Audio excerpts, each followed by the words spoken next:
ሰላም ሰላም ጤና ይስጥልን እንዴት ናችሁ? ትንሽ ድምፄ ላይሰማ ይችላል። የማሳያችሁ ስለ አንድ ፕላትፎርም ነው ዛሬ ማለት ነው።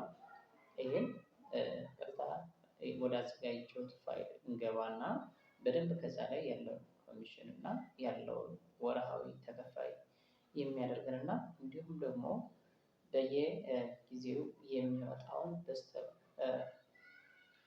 ጎን የማሳያችሁ ይሆናል ማለት ነው። ስለዚህ በመጀመሪያ ወደ አዘጋጀሁላችሁ ፋይል ልግባና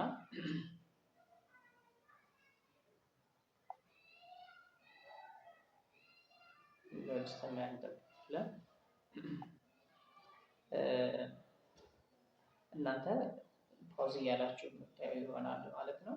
እኔ ጋር ትንሽ አንዳንድ ነገሮችን እያልኳችሁ ስላይድ እያደረኩት እላችኋለሁ ማለት ነው። ከሌሎቹ ፕላትፎርም ለየት የሚያደርገው ምንድነው? በየወሩ የሚገባው የኤጀንሲ ኮሚሽን በጣም ምርጥና ምርጥ ነው። እንዲሁም ደግሞ ንግድ መስራት ይቻላል፣ ኢንቫይቴሽንም መስራት ይቻላል። ስለዚህ ከዛም በዚህም ሳለን አንዱ ፕላትፎርም ላይ በደንብ ትኩር አድርገን ስንሰራ ያለውን ትርፍና የምናይ ይሆናል ማለት ነው። የኤጀንሲ ኮሚሽን እንደምታዩት ከዚህ ጋር ያስቀመጥኩት ይመስላል ማለት ነው።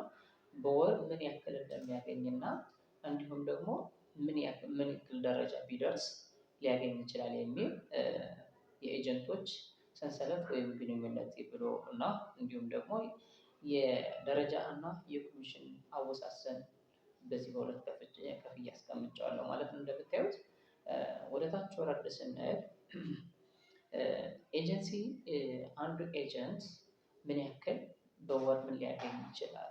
አንድ ኤጀንት ከዚህ እንደምታዩት ይሄኛው የቢ ኮሚሽን $200 ነው። የሲ ኮሚሽን $100 ነው ማለት ነው። የኤ ኮሚሽን ደግሞ $300 ነው ማለት ነው። ግልጽ ለማድረግ ያክል እዚህ የምንደርሰው በልጆቻችን በመዘገብናቸው ሰዎች ባንቀሳቀሱት እኛም በምናንቀሳቅሰው በዛ የሚከፈለው ኮሚሽን ነው ማለት ነው። ይሄን ወርሃዊ የምናገኘው ገቢ ይሆናል ማለት ነው። ከዚህ በላይም ሱፐር ኤጀንት በምንሆን ሰዓት እንደምታዩት ወደታች ያሉት ደግሞ እነዚህ የሆስቶች በአንድ ሰዓት ለ7 ቀን ሲሰሩ የሚያገኙትኝ ለ3 ሰዓት ሲሰሩ እና እንዲሁም ደግሞ ለአንዳንድ ሰዓት 2 ሰዓት ሲሰሩ የሚያገኙትን ኮሚሽንም ከዚህ ላይ አስቀምጫለሁ ማለት ነው። ስለዚህ የጌሞችን መጫወት እንችላለን። እንዲሁም ደግሞ ከዚህ ስለ ጌም እናንተ ፓውዝ እያላችሁ እዩት በደንብ በግራ ቀኝ ያስቀመጥኩት አለ ማለት ነው። እንደምታዩት እዚህ ፓውዝ እያላችሁ እዩዋቸው። ጌሞችን መጫወት የምትፈልጉ ሰዎችን ጌም መጫወት ትችላላችሁ። እንዲሁም እዚህ እንደምታዩት ክፍል 3 ላይ ስለ ኮይን ሴለር ጀማሪ እና መካከለኛ ከዛ ደግሞ ሲነር ተብሎ በ3 ይከፈላል ማለት ነው። ሳንቲም መሸጥ ወይም ኮይን መሸጥ ትችላላችሁ። ከዚህ ጋር ማንኛቸውም አካውንት ይከፈትለታል ማለት ነው። ስለዚህ ጥያቄ ካላችሁ ኮሜንት ሴክሽን ላይ ሊንክ ብላችሁ ጠይቁኝ፣ ወይም እንዲሁም ደግሞ አወርዳችሁ ደግሞ ጥያቄ ያልገባችሁ ካለ የኔ ፋሚሊ የሚጠቀም ማሳይባቸው ወይም ማስተምርበትን ቻናል የቴሌግራም ቻናል ውስጥ እልካችሁና ከዛ ጋር ቪዲዮዎችን ማየት ትችላላችሁ ማለት ነው። አመሰግናለሁ። ቴንኪው